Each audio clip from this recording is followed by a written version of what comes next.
best loving I ever had. Me too. That goes triple for me.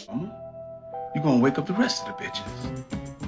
That's the fun thing to me. It's like trying to kind of come up with a whole nother context for something that's sort of a well-worn genre. Over the years, since I started programming for Sundance since 1993, I've been not in charge of the midnight section, but it's always been sort of had a soft spot in my heart.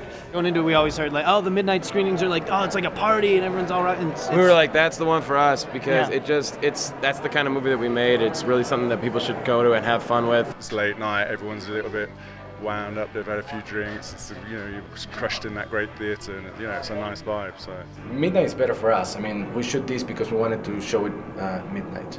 I think it allows a place for off-center genre pieces that would never get made in the mainstream.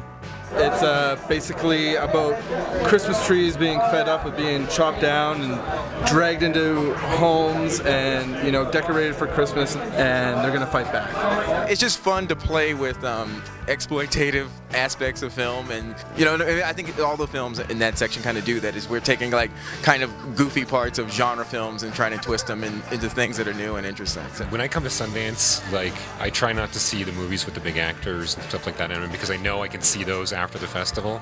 I want to see the stuff that I may not ever get a chance to see again, or is going to be harder to find later. One of the big films to really pop out of the midnight section was the Blair Witch Project, which started here at Sundance and went on to become really one of the biggest success stories in independent film in terms of box office gross here in the U.S. I remember walking up Main Street and it was snowing. There's that hallway that everybody lines up in, down right on the side of the Egyptian, and we came around the corner and all of a sudden it was just madness, and there was like a 2-block long line of people standing out into the snow to get into our movie, and I think that was the first time that we realized that we might really have an audience.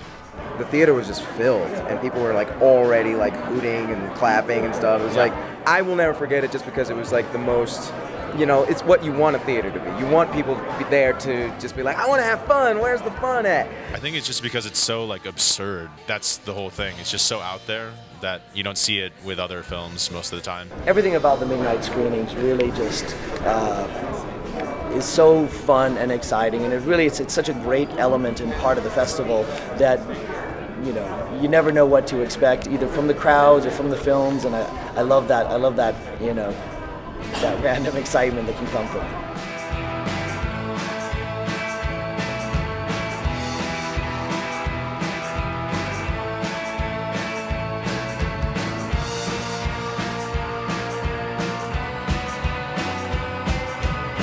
Now that I think about it, you don't get to see a lot of people's reactions of poop ever in your life. Yeah. So this, except for your own. And it's a good way to go, oh, I'm not alone. Yeah, and you feel less alone when you see other people go, oh, I think poop is gross too.